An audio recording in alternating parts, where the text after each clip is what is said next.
Hello, fourth graders. Good to see you again virtually. And today I'm going to be sharing with you and reading with you a lesson for science this week about natural resources. And we're also going to talk about different type of resources that can be found on Earth and different ways that we use those for energy and things like that. So the first thing you're going to need is a copy of the PDF that I sent you for this week.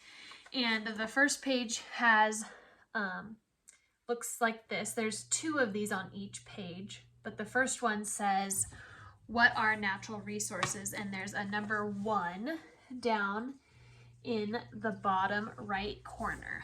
Okay, so I want you to find those. If you need to pause the video and open that up on your computer, if you have them printed out for yourself to follow along, that's great too. So what are natural resources? Natural resources are things found in nature that can be used by people. Sunlight, air, water, animals, plants, soil, minerals, and fossil fuels are all natural resources that come from the environment. Natural resources help people stay alive and help to make life better. Natural resources are found throughout the world. Some places have rich soil, while others have minerals like diamonds. Countries with lots of natural resources are often wealthy. They are able to sell or trade their natural resources to countries that need them. So, what are natural resources? They are things that can be found in nature and that are used by people. All right, so the next one down, that's right below that one on your PDF, is about living resources. Natural resources can be grouped into 2 categories, living and non-living.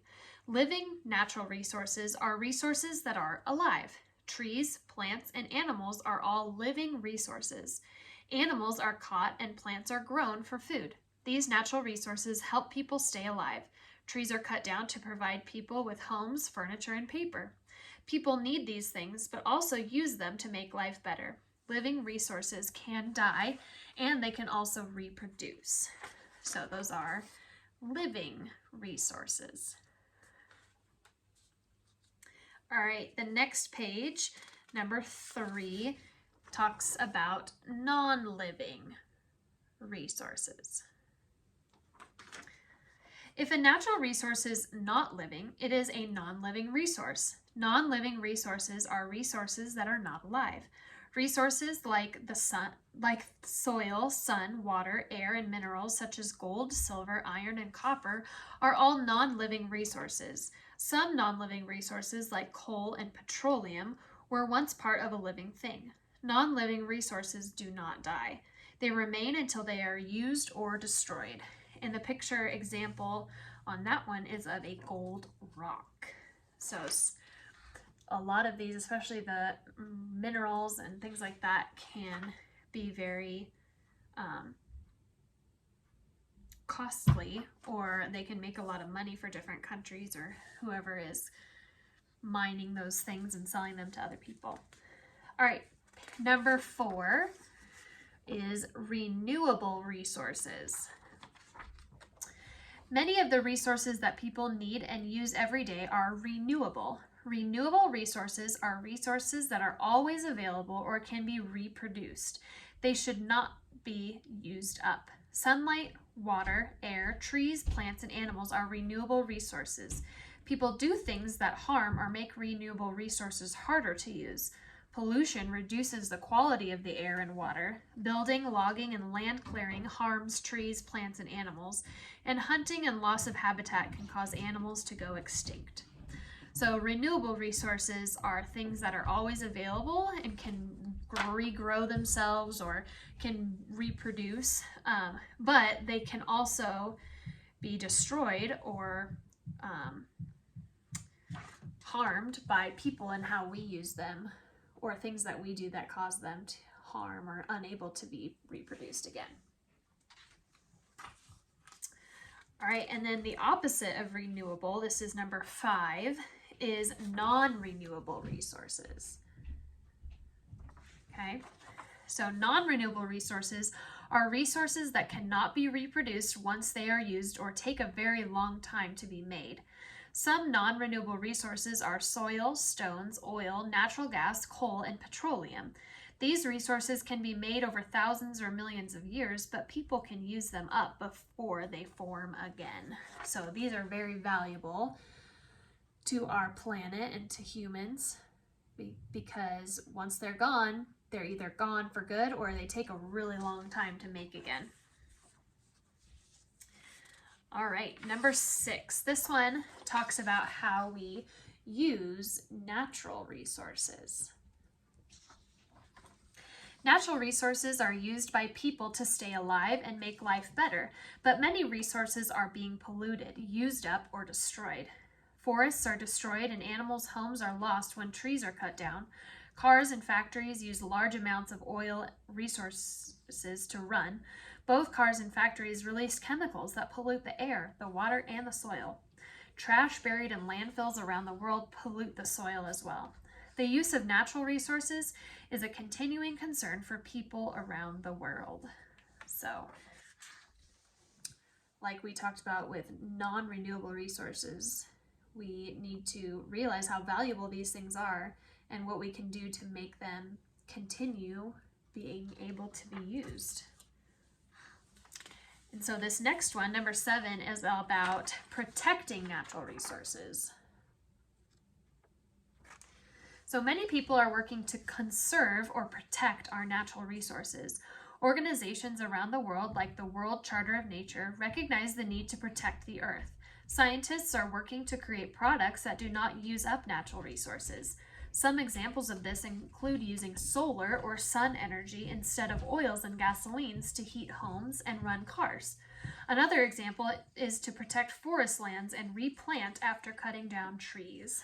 So the good news is that there are ways that we can be more resourceful and just be smarter with the way that we're using these God-given things on our planet, right? Awesome. All right, and then number 8 is the last one. This one is about energy. We use and need energy every day. Energy causes things to happen. Energy is needed to run cars, turn on lights, make a phone call, and cook food. Energy sources can come from renewable or non-renewable resources. Most of the energy that people use is from non-renewable resources like coal, natural gas, and petroleum. These resources can be used up. Some renewable resources are used for energy sources as well. Wind, hydro, or water, and thermal, heat from the sun, energy sources are being tested and used today. So natural resources are used to create energy that we use each and every day, right? They can be used to create electricity, to power different things. And so that's why understanding and knowing what is best using for our natural resources is how we can help those last longer. So this week, you're also going to be completing 5 different worksheets that are actually on a Google Slides that I shared with you on your outline. But I just briefly want to go through what those look like for some directions, okay? So the first one, when you open it up, is just like a fill in the blank reading activity. And remember, these you can either, I made it so you can click and type on top of these in Google Slides, or if you want to, you can go ahead and just print them out and write on them as well. If you choose to print them out, go ahead and have your parents email me or text me, and I'll send you a better version that's clean with no blue words on top of it, so that way you can write on it easier, okay?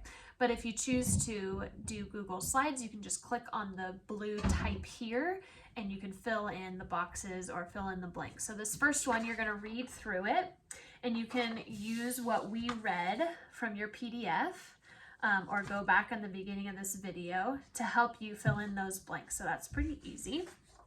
The next one is gonna have you think about things around your home. So it looks like this, okay? And you're going to just fill in the boxes. So how can you conserve natural resources in and around your home? What living natural resources can be found in and around your home? What renewable resources can be found in or around your home? What non-renewable resources can be found in and around your home? And what non-living natural resources can be found in and around your home? So give me one, at least one, if not 2 or 3 examples for each of those, okay? And then the next 2 pages are the same directions, and they are natural resources, cause and effect. So you're going to read the cause. And so this first one says some countries have more natural resources than others. So what would be an effect of that? Well, some countries have more natural resources than others. That means that an effect could be that some countries sell natural resources to the countries that don't have enough, right? That's an effect of that. So you might be writing an effect, or you might go backwards. You might read the effect and come up with the cause for that, okay? So there's 2 pages of cause and effect, okay? And you can, just like the other ones, go back in your PDF to help you fill those in, or go back at the beginning of the video and listen again to me reading those to you. All right, and the last one is going to require you to do a little bit of research outside on the internet with your parents' permission, with what websites they want you to be looking at or using. And what you're going to do is you're going to choose a country. It can be any country in the world. And you're going to do a little bit of research about their natural resources, their living resources, non-living resources, renewable, non-renewable, and how those natural resources affect the life in that country. So how they live their lives, what jobs they can have because of those, what industry is in those countries. But the only thing with this one is that I do not want you to choose the United States, okay? I can hear some of you grumbling already, but I want you to choose a country that is not the United States for this one, okay? So when you're done with all of those, and remember you have all week to do this, so we have a 5-day week. If you want to read and listen and do 1 page a day, that would be perfect for that, so you have something to work on for science. All right, if you have any questions, please don't hesitate to call or text me or have your parents FaceTime me. I'm more than willing to help you out. All right, see you later.